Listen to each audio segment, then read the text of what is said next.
Hello everyone and welcome to another live from the workshop, and today I'm going to be making a TimeLord from the Three Doctors. But today's live from the workshop starts off with a little bit of an apology because you are seeing this custom halfway through its completion. Now there is a very good reason for this, and it is because, well, I say it's a very good reason actually, it's a very bad reason and it is nobody's fault but my own.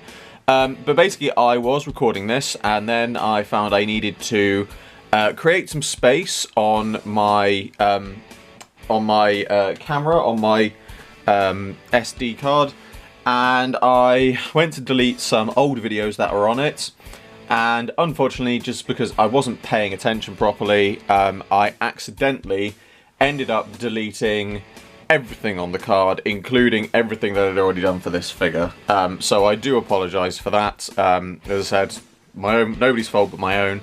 But it does mean that now, obviously, there are things here that have been done that you are not going to know of, so I'm going to have to explain them again quickly now. So, overall, this figure is a Dalek Sec figure base. This is the figure that I took the double-breasted coat from that I used for my Planet of the Daleks Third Doctor, and all I've done for this is, obviously, the jacket's gone and I have cut off the tie, and then I have repainted the arms as they appeared in the Three Doctors.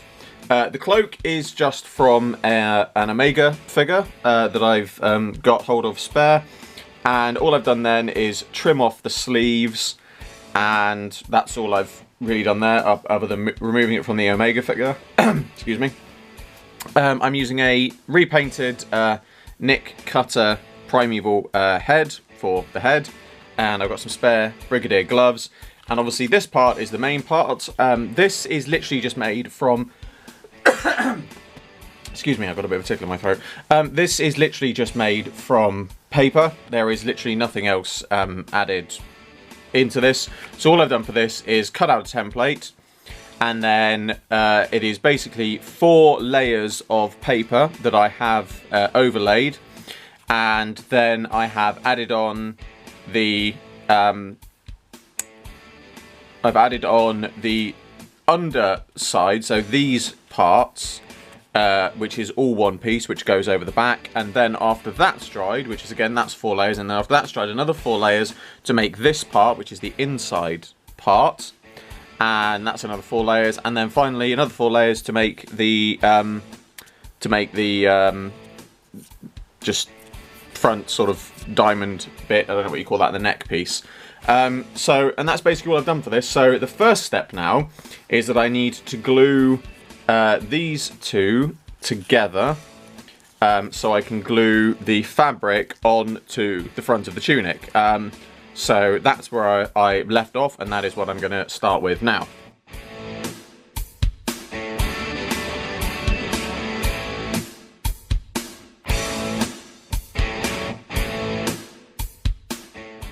And so here is my finished Three Doctors TimeLord. Now I know this probably should have been a bit more of a custom figure showcase than a live from the workshop, because of having lost all the footage and only having one bit of sort of progress work to show, which was gluing the front to the robe. But I've already done all of the, or at least at the time of recording, I'd already done all of the thumbnails and other editing and bits that needs to be done from a live from the workshop, so it was just easier to keep it as a live from the workshop. But anyway, the final figure, I am very pleased with how it's come out.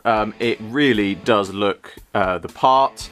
The only bit that's a little bit off is if I turn him to the side, you can see that the Omega cloak, Omega, no, both fine, does stick out a little bit, and I have had to trim the cloak slightly, because the problem was, with the cloak being slightly longer, it didn't fit to the bottom of this bit that I had made. I'd measured it out wrong, but it still looks the part, and it still sort of, you know, it works nicely. And even then, you know, if I, you know, had a band or something to put around the back, it still, you know, it still sort of all fits together. And it also does mean that, you know, whilst I can display it like that, it does give me the opportunity in future ways of displaying it to sort of splay the cloak out if I wish to.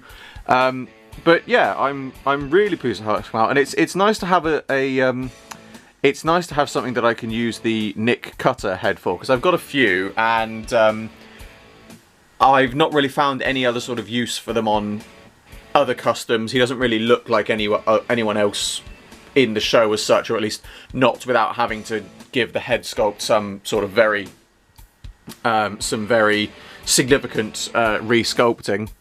But as a figure and a head for the Time Lord, I think it works very well. And obviously, if I can get it up to camera, obviously I've repainted his hair and given it a sort of much greyer look. It does still look a little bit young, but I think it still works okay. It still looks okay.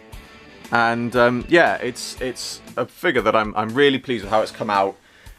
Much more than I thought it was going to. It really has sort of come together far better than I was expecting, and yeah, really pleased with it. Now, because I'm sure some people are going to mention it in the comments, I will say now that in future I am planning to make a Time Lord figure from the War Games. Just again, I just want to mention it now because I know it is going to get, probably some people are going to ask about it, so I will mention it now. But yes, I am doing that, but it's going to be nice to have this figure to display alongside my other Time Lord figures. I do have, you might have already seen them, I don't know exactly when this one's going up, but you may have already seen them, or they may be coming soon. I do have some other more recent new series style Time Lord figures coming soon, which I'm very pleased with. But this is certainly one that I think looks great in my collection, and definitely one that I think is potentially a very good idea for a future real figure. But I think it's unlikely we're going to see that. But if you've got a spare Omega cloak, or you've got a spare Omega figure, this is a very simple figure to put together. The nice thing about it is that the making the sort of collar bit and everything is a very nice way to sort of get into doing some scratch building, and because it is just paper, it's really simple. One other thing I will just mention, because I'm sure again some people might ask at some point, because this has happened before, I'm afraid I don't know exact dimensions of the size of this and everything. I don't have the template anymore, because between what you've just seen and this bit has been quite a lot of stuff happening, and bits have been moved around, and pieces have changed and been moved around. I don't know where the original template is, and unfortunately it's not very easy to measure what is already there. But if memory serves, I pretty much measured this by eye, against the real pictures and then against the figure, so it's not that, I don't think it'd be that difficult for somebody to replicate. So if you do feel like making this figure, it shouldn't be that difficult to do if you do want to make it. But that brings to a close this video on my 3 Doctors Time Lord. As always, I hope you enjoyed this video. Like, favorite, subscribe, share, it really helps me out a lot, and be sure to check out the description below for a link to my Patreon. I'm doing my very first figure animation, and you can get involved. There is exclusive content and rewards for those who do, and supporting my Patreon in any way gets your name featured at the end of my videos. I salute you all, and I will see you in another video very soon.